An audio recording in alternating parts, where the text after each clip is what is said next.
Ok, bon, j'ai mis l'enregistrement. Ok, donc on va reprendre le premier chapitre. Premier chapitre, chapitre un qui est Noachide. Donc Laura avait bien un verset, une citation au début de chaque chapitre. Dieu adressa à Noé ses enfants ces paroles. Et moi, je veux établir mon alliance avec vous et avec votre postérité après vous. Donc on est dans la Genèse au neuvième chapitre. Donc on est juste après le déluge, avant que Dieu se dévoile à Abraham. Ça veut dire que la Torah débute par la création du monde, la première paracha, la paracha de Bereshit. La seconde paracha traite des différents peuples qu'il y a dans l'humanité. On ramène toutes les familles, et puis on parle aussi du déluge. Et après le déluge, Dieu établit une alliance avec Noé, qui malheureusement amène à la tour de Babel. Et puis après l'épisode de la tour de Babel, Dieu décide d'avoir un message qui est spécifique pour un peuple et qui sera destiné aux nations. Ça veut dire que si au début Dieu voulait directement se tourner vers toutes les nations, on voit que avec l'expérience des premières générations, c'est quelque chose qui n'est pas réalisable et donc il faut passer par un seul peuple qui dévoilera cette parole à l'humanité entière. Et donc c'est pour ça que Dieu choisit Abraham, se dévoile à Abraham pour qu'il crée une nation. Et sera les Goy Gadol. Dieu annonce à Abraham qu'il le fera une grande nation. Pourquoi? Pour que toutes les autres nations du monde soient bénies par cette nation. Ok, donc là on est dans l'étape qui est avant, qui précède le dévoilement à Abraham, et donc Dieu se dévoile à Noé et lui dit, on va faire une alliance, je vais établir une alliance avec vous et avec votre postérité après vous. 1. Le Créateur du monde a distingué l'homme de toutes les autres créatures, seul être créé à l'image de Dieu. Attendez une seconde. Ok. Le Créateur du monde a distingué l'homme de toutes les autres créatures, seul être créé à l'image de Dieu, sont l'expression employée par la Torah. Dans le cours précédent, on avait développé qu'est-ce que c'est l'image de Dieu. Bien sûr, Dieu n'a pas d'image. Euh, et donc, comment les commentateurs avaient expliqué quelle était l'image de Dieu, en hébreu, Tselem Elohim, le Rambam, Maïmonide, a expliqué que l'image de Dieu, c'était l'intelligence de l'homme. L'homme est le seul être doué d'intelligence, et donc, c'est ça qui a été créé. C'est ça que ça veut dire à l'image de Dieu, c'est l'intelligence de l'homme. Et donc, c'est pour ça que d'après Maïmonide, il faut s'efforcer d'utiliser cette force pour connaître Dieu. L'homme doit s'efforcer d'utiliser son intelligence pour arriver à la connaissance de Dieu. On ne va pas développer puisqu'on l'avait déjà fait au cours précédent. 2. La tradition du peuple d'Israël enseigne que le Créateur a conclu une alliance avec l'humanité, comprenant 7 lois fondamentales appelées loi des enfants de Noé ou loi Noachide. Donc, c'est ce que j'ai mentionné un peu plus tôt. Donc, l'alliance, tout d'abord, entre Dieu et Noé, qui lui donne 7 lois. En fait, le Talmud nous explique qu'il y a 6 lois qui ont été données à Adam le premier homme. Et après une septième qui est donnée à Noé, en tout cas, les 7 lois sont appelées les lois des enfants de Noé, puisqu'on sont arrivés au nombre de 7 avec Noé. Et, et donc, ce sont les lois noachides. Attendez, je vais fermer ça. OK.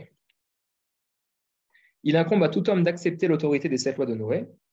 Donc, on avait posé la question pourquoi est-ce qu'il faut que les hommes acceptent l'autorité des 7 lois de Noé, puisque on est tous descendants de Noé, et donc forcément, on les a déjà acceptés. Enfin, Noé les a acceptés pour nous, et donc pourquoi est-ce qu'il faut que chaque individu les accepte encore une fois en passant un Bedin? Bedin, ça veut dire faire une attestation officielle devant 3 rabbins. On avait dit que le Talmud nous raconte qu'à un moment de l'histoire, Dieu a vu que les nations ne respectaient pas ces 7 lois, et donc pour ne pas les mettre en situation de faute, il les a déliés en fait de, ce, de cette alliance. Et donc c'est pour ça que pour revenir dans l'alliance, il faut accepter en fait ces lois de façon officielle. Et donc c'est pour ça qu'on a le Beddin. Laura va détailler ça plus tard, un peu plus loin. 4. En plus de leurs acceptations, tout homme est également tenu de pratiquer ses commandements, bien sûr. 5. Toute personne qui n'accepte ni ne pratique ses commandements est appelée dans la littérature rabbinique gentil, goy ou étranger. Donc il y a, bon, c'est de la sémantique, mais goy ou alors nochri, ce sont les personnes qui n'ont pas accepté ou alors ne pratiquent pas ces commandements. Donc dans la littérature rabbinique, ils sont appelés goy ou alors nochri, gentil ou étranger. Je vais vite parce qu'on a déjà étudié tout ça, c'est pour ça. 6. Celui qui les accepte et les pratique est appelé Noachid. 7. S'il accepte les commandements devant un tribunal, Beddin, composé de 3 rabbins, il est également appelé étranger résident, Ger Toshav, et peut résider sur la terre d'Israël avec ce statut. Donc, là, je ne sais pas si c'est l'avantage, mais en tout cas, les droits que donne l'acceptation officielle devant un Beddin est de résider sur la terre d'Israël avec ce statut de Ger Toshav. 8. S'il accepte les commandements parce qu'il reconnaît la véracité de la Torah transmise par Moïse aux enfants d'Israël, il est appelé juste des nations et à sa place dans le monde à venir avec le peuple d'Israël. Je me rappelle qu'on avait aussi approfondi ce point-là, puisqu'on voit que dans le petit 8, le Rav nous dit que quelqu'un qui accepte les commandements parce qu'il reconnaît la véracité de la Torah transmise par Moïse aux enfants d'Israël, alors il est appelé juste des nations. Et le Rav ici, qui cite Maïmonide, rajoute et à sa place dans le monde à venir avec le peuple d'Israël.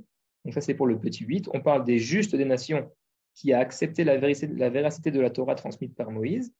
Et le petit 9, on parle des sages des nations, une personne qui accepte les commandements non pas parce qu'elle croit en la Torah, mais parce qu'elle y reconnaît une évidence rationnelle ou morale, est un sage des nations. Donc ces 2 points-là sont une citation de Maïmonide. Et donc, on voit que Maïmonide fait une différence entre les justes des nations et les sages des nations. Donc, les justes, ce sont ceux qui reconnaissent la véracité de la Torah et qui accomplissent les 7 lois de Noé parce qu'ils reconnaissent que la Torah est vraie. Et les sages des nations sont ceux qui y voient une évidence rationnelle. Et la question qui se pose, c'est que Maïmonide a mentionné dans le petit 8 que cette personne avait sa place dans le monde à venir avec le peuple d'Israël, alors que dans le petit 9, Maïmonide ne mentionne pas que le sage des nations a sa place dans le monde à venir. Et la question qui se pose, c'est est-ce que le sage des nations a sa place dans le monde à venir avec le peuple d'Israël, oui ou non? Et on avait vu que le Rav Kook, je pense que le Rav ici l'a mis en note, petit 12, voilà, CF Rav Avram Yitzhak Cohen Kook, Igor Tkeria, le Rav Kook qui nous explique qu'en fait, ce n'est pas la peine de mentionner que le sage des nations a sa place dans le monde à venir, puisque c'est évident que forcément une personne qui reconnaît dans les 7 lois de Noé une évidence rationnelle ou morale, donc qui arrive à voir quel est le rationnel ou alors la morale derrière ces lois, est une personne qui a un niveau plus élevé qu'une personne qui ne les accepte seulement parce qu'il reconnaît que la Torah est vraie. Et donc c'est pour ça que Maïmonide n'a pas eu besoin de mentionner le fait que le sage des nations a sa place dans le monde à venir avec le peuple d'Israël, puisque c'est tout à fait évident. Maintenant, bien sûr, on peut poser des questions. Comment est-ce possible que quelqu'un qui comprend... bon, alors là, ça nous ramène un peu à la théologie chrétienne, puisqu'on sait que dans la théologie chrétienne, justement, plus la chose est incompréhensible, on parle de mystère, plus l'homme est un niveau, un degré de croyance plus élevé. Et donc, c'est pour ça qu'il y a pas mal de choses qui sont des mystères dans la théologie chrétienne. Et on a l'habitude, dans le catéchisme, on a l'habitude de dire plus on croit au mystère et plus on a un niveau de croyance qui est élevé. Et donc ici, on voit apparemment le contraire. Que justement, parce que l'homme comprend les choses, alors il a un degré de croyance qui est plus élevé. Et on touche ici un point, une différence assez importante entre la théologie chrétienne et la théologie juive. Je ne sais pas si on peut appeler ça la théologie juive, mais on appelle ça la émouna en hébreu. La foi en Dieu, c'est que justement, la Torah nous ordonne de comprendre pourquoi est-ce qu'on fait les choses, de comprendre en quoi on croit et pas se suffire de c'est quelque chose qu'on ne comprend pas et donc si on ne comprend pas, alors forcément, c'est un niveau qui est plus élevé. Bon, alors c'est une différence assez importante. Ça n'est pas le sujet ici des points, c'est quelque chose que je mentionne qui en découle en tout cas, mais c'est important de comprendre cette différence. Il n'y a pas de mystère. Il y a bien sûr des choses qui sont au-dessus de l'intelligence de l'homme. L'homme n'a pas la capacité de tout comprendre, mais il n'y a pas de choses qui viennent contredire l'intelligence de l'homme. Et donc c'est pour ça qu'il faudra s'efforcer de comprendre, la Torah, de comprendre les mitzvot, etc. On voit que même des mitzvot sur lesquels il est écrit qu'il n'y a pas apparemment de sens. Par exemple, j'ai ici en tête la mitzvah de la vache rousse. On a l'habitude de dire que la vache rousse est un commandement qui n'a pas de sens. Alors, il faut bien faire attention. Ce n'est pas un commandement qui n'a pas de sens, mais c'est un commandement qui a un sens qui dépasse l'entendement l'entendement de l'homme. Mais ça ne veut pas dire qu'il n'y a pas de sens, puisqu'il ne vient pas à l'esprit de dire que Dieu ordonnerait à son peuple ou à l'humanité de respecter quelque chose qui n'aurait pas de sens. Et donc forcément, si Dieu l'a ordonné, c'est qu'il y a un sens, même si l'homme n'arrive pas tout le temps à le comprendre. Après, ça dépend à quel niveau on se trouve. Ça n'est pas, encore une fois, ça n'est pas parce qu'on ne comprend pas la chose qu'il ne faudra pas la respecter, qu'il ne faudra pas la faire. C'est pas parce qu'un juif ne comprend pas pourquoi est-ce qu'il faut mettre les téphilines, les phylactères, alors tant qu'il n'a pas compris, il ne les mettra pas. Non, il faut bien sûr faire les actions, mais il faut s'efforcer de les comprendre. Pareil pour un ouakid, il faut s'efforcer de comprendre les sept commandements. Bon, alors au niveau des sept commandements, c'est assez on va dire, c'est un peu plus facile, puisqu'on voit tout à fait le côté moral. Par exemple, le fait de ne pas manger de la chair d'un animal vivant, c'est quelque chose qui est moral. On ne veut pas éduquer l'homme à être cruel, et donc forcément, s'il doit manger de la viande, alors d'abord on abat la bête, et puis après, on pourra la découper, mais pas la faire souffrir et la découper tant qu'elle est encore vivante. Ouais, c'est juste une parenthèse par rapport à ces deux points-là, et je pense qu'on s'était arrêté ici. Ok, donc on va reprendre maintenant un peu plus lentement. 10. Les 7 lois sont prohibition de l'idolâtrie, du blasphème, de l'homicide, de l'inceste, du vol, de manger de la chair arrachée à un animal vivant, ainsi que le commandement positif d'instituer des tribunaux. Donc on voit ici qu'il y a 6 commandements négatifs, 6 interdits, et un commandement qui est positif, qui est d'instituer des tribunaux, les tribunaux qui vont régir et vérifier que les lois sont respectées. Maintenant, je tiens à mentionner ici que d'après le Rav Uri Cherki, les 7 lois noachides sont seulement la base de ce qu'un noachide peut respecter, mais un noachide qui voudrait faire plus pourrait tout à fait le faire. Bon, il y a plusieurs petits détails, petites règles, mais en tout cas, ici, on parle de la morale basique humaine, donc le fait de ne pas tuer, de ne pas voler, de ne pas faire d'idolâtrie, de l'homicide, etc.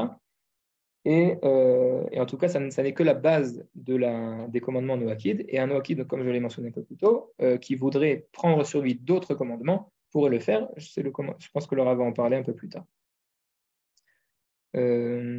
Ok, donc les 7 lois.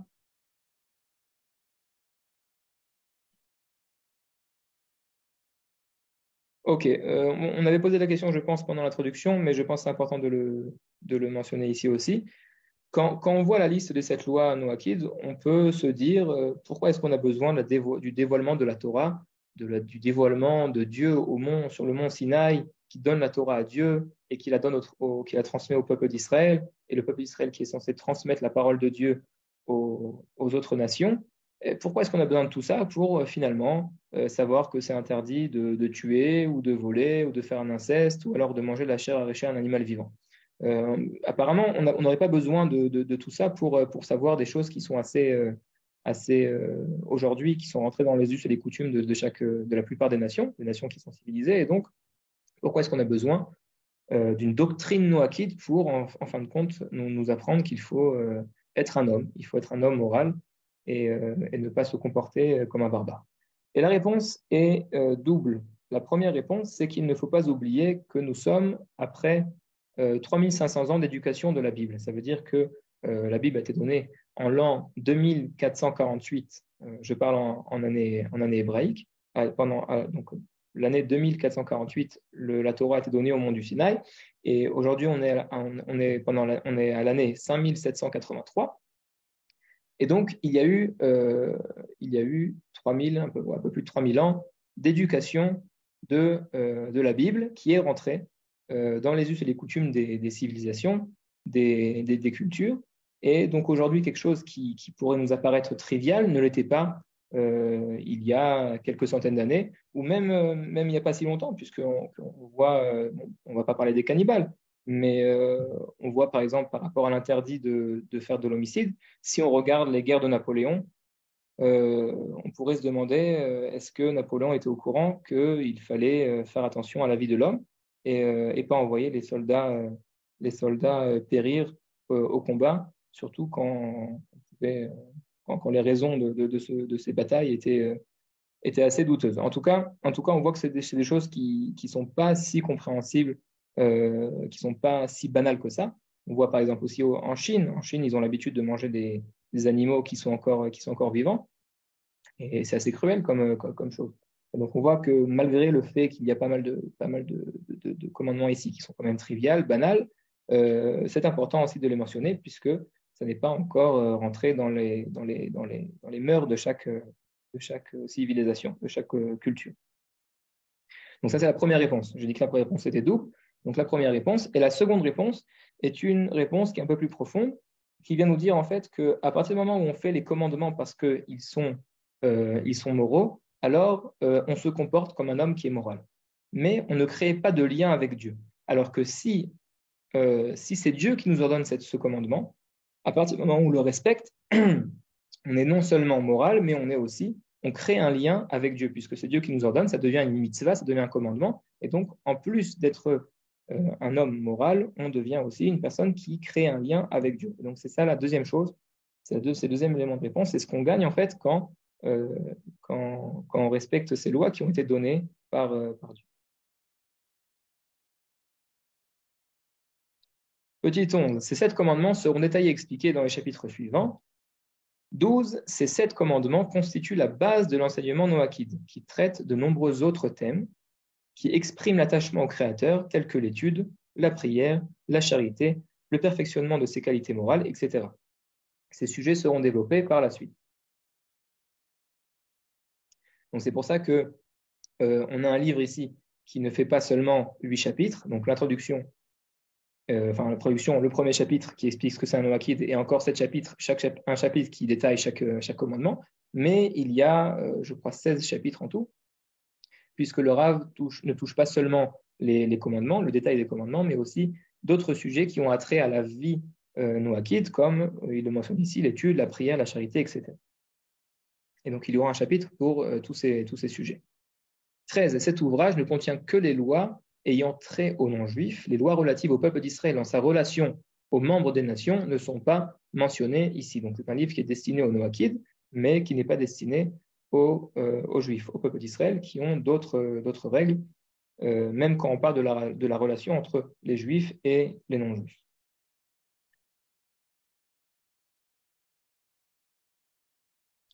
Ok, on a terminé le premier chapitre.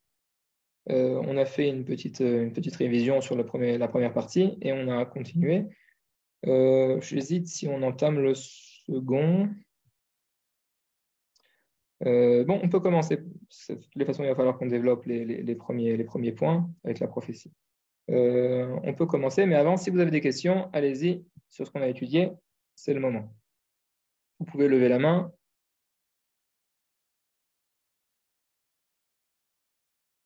Alors, Rose Espérance, allez-y. Allez-y. Oui, bonsoir. J'ai juste une petite question. Si je comprends bien, que ce soit un noir, un sage des nations ou un juste des nations, ils peuvent tous les trois passer devant un beth Din pour officialiser leur position. Est-ce que c'est vraiment que pour les noirs? Oui, oui, un Noachide est soit un juste des nations, soit un sage des nations. Ça veut dire que pour être sage des nations ou juste des nations, il faut être Noachide. Comment on devient Noachide? En faisant le Bedin. Donc forcément, il faut passer par l'étape du Bedin, mais les sages et les justes doivent passer par le Bedin. Ok, merci. D'ailleurs, je tiens à mentionner que sûrement dans les prochaines semaines, nous allons organiser une session de Beddin. Donc, ceux qui veulent faire leur attestation officielle, envoyez-moi un message par WhatsApp en privé. Je vous transmettrai le lien du formulaire qu'il faut remplir. On a pas mal de candidats déjà. Et donc, je pense que dans les prochaines semaines, ça va se faire. Par rapport au statut de juste des nations qui est attribué à des personnes qui ont sauvé des Juifs pendant la guerre, quel est le lien par rapport à c'est la même chose? Non, là, c'est plutôt, on va dire, un titre. C'est plutôt un titre moral ici, pas un titre qui a il y a un impact ilchatique, puisque ici on parle de halakha. À partir du moment où le Noachide a fait son attestation, il devient alors officiellement juge des nations. Au niveau de la halakha, le titre qui a été donné aux gens qui ont sauvé des Juifs pendant la Shoah est plutôt un titre de remerciement, d'honneur, mais ça n'a, à mon avis, pas de rapport avec la définition de loi ici, la définition halachique de ce terme. Mais en tout cas ce qui en ressort est la même chose, puisqu'à partir du moment où une personne a fait ses actions, a sauvé les Juifs pendant la Shoah, donc forcément leurs actions leur donnent une part dans le monde à venir, même si ils n'étaient pas officiellement noakid et respectés au pied à la lettre ces lois et les détails de ces lois qu'on va étudier dans le livre. En tout cas, leurs actions, leur bonté, leur charité envers les Juifs qui étaient pendant la Shoah leur donnent une part au monde à venir. Donc peut-être que c'est pour ça qu'on a décidé de les nommer comme ça.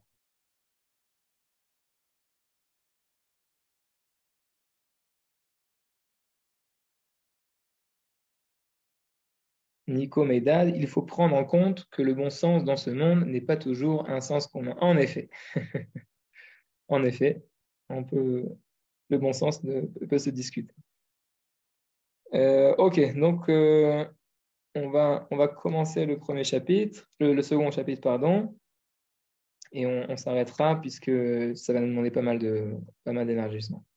Chapitre 2, principes fondamentaux, et Dieu prononça toutes ces paroles en ces termes. C'est le verset qui introduit les 10 commandements. Donc, Exode 20, verset numéro 1, chapitre 20, verset numéro 1, et Dieu prononça toutes ces paroles en ces termes, et juste après, on mentionne les 10 commandements. Donc, quels sont ici les principes fondamentaux de la doctrine noachide?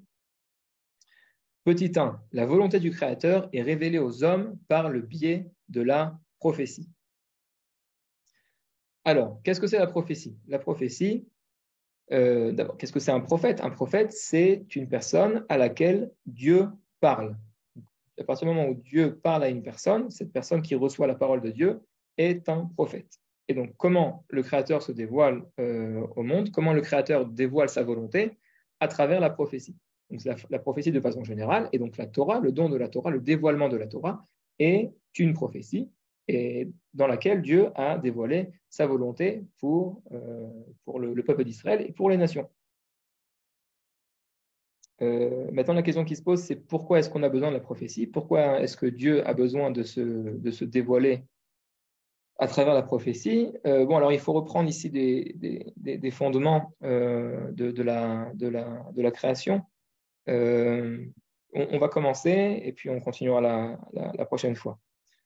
Tout d'abord, la Torah commence par la création du monde en 6 jours. Maintenant, quand je dis la création du monde en 6 jours, il faut faire attention, le monde n'a pas été créé pendant 6 jours, mais le monde a été créé d'un coup, en un instant, Bereshit, au début, au commencement, et puis après, pendant 6 jours, Dieu a façonné le monde. Ça veut dire que tout a été créé en même temps, et pendant les 6 jours, Dieu a façonné, a mis chaque chose à sa place. D'abord les luminaires, d'abord les luminaires, et puis après, il fallait séparer entre les eaux, entre la terre et les eaux, etc. Et donc, vous avez tous les détails dans la première paracha, dans le début de la Torah, qui détaille chaque jour qu'est-ce que Dieu a fait pendant chaque jour. En tout cas, on voit que pendant les 6 premiers jours, Dieu est actif. Dieu est totalement dévoilé. Il est actif, c'est lui qui façonne le monde, jusqu'à la fin du 6e jour. La fin du 6e jour, Dieu créait l'homme. Et puis tout de suite, on rentre dans le 7e jour. Bien sûr, l'homme a été créé. Il y a eu la première faute, la faute d'Adam, du premier homme. J'ouvre une parenthèse. Quand je dis premier homme, ça ne veut pas dire que Adam était le premier homme au niveau biologique, puisqu'il y a des midrashim, et même dans le Zohar, dans la Kabbale, il est écrit qu'il y avait d'autres hommes avant Adam, mais ces hommes n'étaient pas aptes à s'appeler hommes. Mais c'est une parenthèse que je ne veux pas ouvrir aujourd'hui. En tout cas, le premier homme à être apte à être appelé homme. Pourquoi est-ce qu'il est apte à être appelé homme? C'est parce c'est le premier homme à avoir une conscience morale. Donc c'est pour ça que la Torah l'appelle le premier homme. Bon, c'est un sujet qui est un peu, qui est d'abord qu'il faut développer et qui ne touche pas directement à notre étude, donc je ne veux pas le développer. En tout cas, le premier homme a été créé et fait la première faute. Alors, bien sûr, on a l'habitude d'entendre, surtout dans la théologie chrétienne, le péché originel. Et donc, c'est le péché originel qui est l'origine de tous les péchés. Et à partir de ce moment-là, l'homme est fautif. Et l'homme, et chaque homme qui naît a cette faute qui est collée à lui et doit passer sa vie pour essayer de se détacher de cette faute. Et il y a seulement Jésus qui peut sauver l'homme, sauver le monde même de ce péché.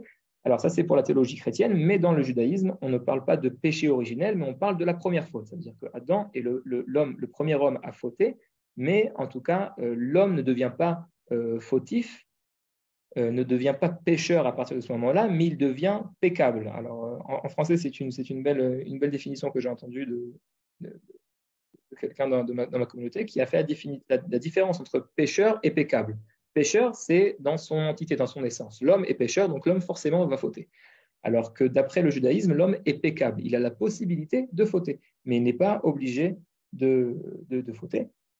Et donc c'est pour ça aussi qu'on a la teshuva. La teshuva, c'est le repentir. Mais bon, ça, on touchera à la fin. Pendant le dernier chapitre, le Rav touche à tout ça. Mais en tout cas, pendant les 6 jours, donc, Dieu crée le monde et le façonne. À la fin du 6e jour, l'homme est créé et on rentre dans le 7e jour. Et la question, c'est qu'est-ce que c'est ce 7e jour? Le 7e jour, en fait, on pourrait appeler ça Manitou. Le Rav Ashkenazi appelait ça comme ça, c'est le Shabbat de Dieu. Ça veut dire que si pendant 6 jours, Dieu est actif, le 7e jour, il se met en mode Shabbat.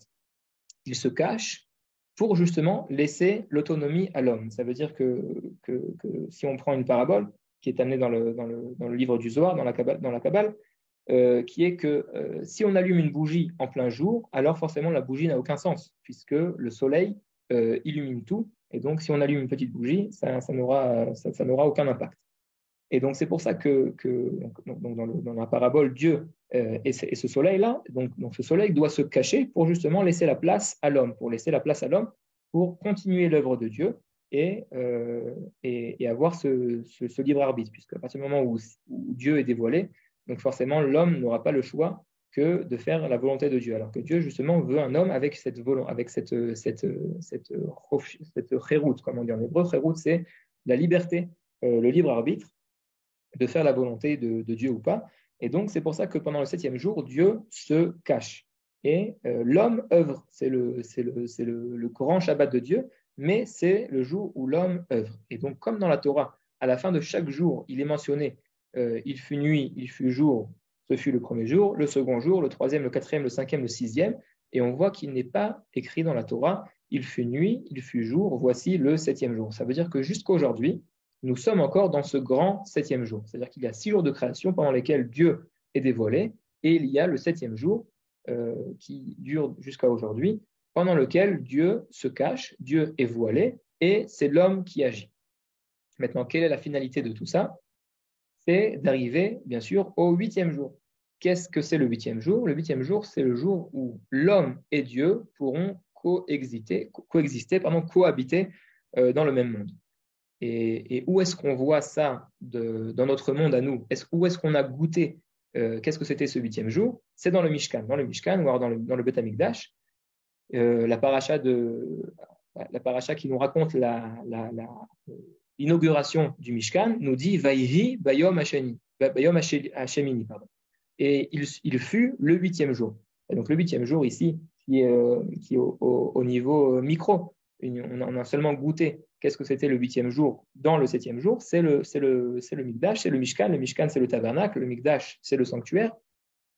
C'est l'endroit où Dieu se dévoile dans ce monde-ci. Et donc, le but de ce 7e jour est de nous amener au 8e jour. Et donc, c'est intéressant de voir. Donc, d'après le judaïsme, nous sommes encore dans ce 7e jour. On est encore dans le jour où Dieu est voilé et l'homme doit œuvrer, doit travailler, doit accomplir, les hashlim. Les hashlim, c'est réparer le monde. Les taken, tikkun olam, c'est réparer le monde, l'amener à son achèvement pour justement arriver à ce 8e jour. Et donc, d'après la conscience juive, nous sommes encore dans ce septième jour. Et c'est intéressant de voir que dans la conscience chrétienne, quel est le jour le plus saint de la semaine? C'est le dimanche. Le dimanche, c'est quoi le dimanche? C'est le huitième jour. Ça veut dire qu'on a passé les 6 jours de la création, on a passé le Shabbat, le lendemain du Shabbat, le huitième jour, alors c'est le jour le plus saint. Ça veut dire que pour les chrétiens, nous sommes déjà entrés dans ce huitième jour, puisque, d'après les chrétiens, le Messie est arrivé, etc.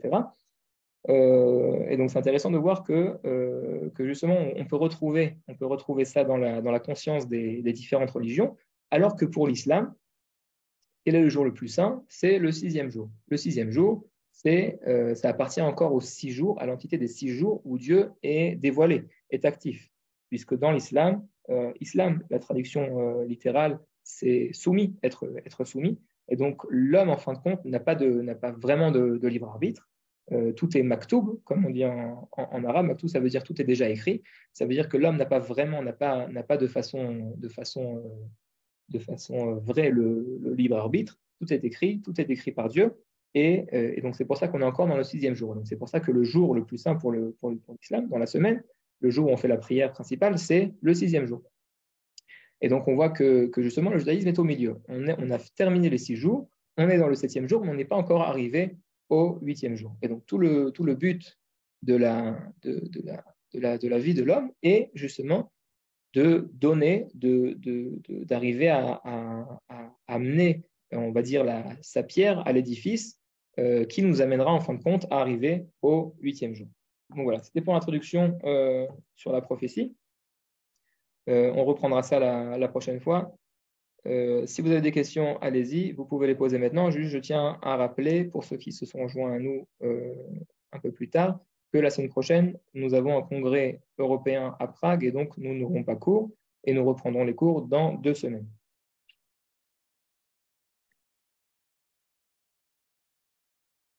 Alors, attendez, je vais lire le chat. Beth Amikdash, temple. Oui, c'est la traduction en français, mais littéralement, Beth Amikdash, le Mikdash, c'est le sanctuaire, la maison du sanctuaire.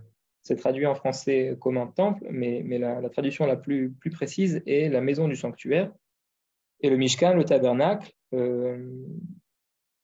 aussi qu'il faut comprendre, le Mishkan, Mishkan, ça veut dire résider. C'est la maison de la résidence,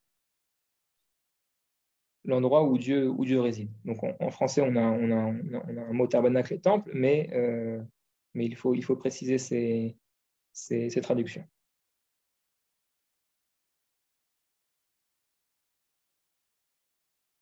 Ok, donc je vois que vous n'avez pas de questions. Alors, je vous souhaite une excellente... Oui?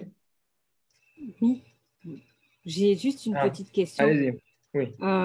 Juste pour savoir si j'ai bien suivi, c'est le 6e jour que l'homme a été créé. Oui. Je ne sais pas si dans le judaïsme. Oui, parce que souvent j'entends les musulmans dire ça, mais je ne savais pas si c'était vrai aussi dans le judaïsme. Oui. L'homme a été créé le 6e jour et directement après, à la fin du 6e jour, il a été créé. Et directement après la création de l'homme, on est rentré dans le 7e jour. Ah, d'accord, oui, parce qu'effectivement, le 7e jour, ça commence au crépuscule. Donc, c'est vendredi soir. Oui, je tiens à mentionner bien sûr que d'après la Torah, d'après la Bible, la journée commence la nuit. On commence par tout d'abord la nuit et puis après la journée. Et la journée se termine officiellement au coucher du soleil. Ça vient ici, bien sûr, ça vient exprimer l'optimisme que le judaïsme a. D'abord, on commence par la nuit, les ténèbres qui représentent de façon symbolique, bien sûr, les mauvaises choses, pour terminer, bien sûr, par le jour, par les bonnes choses.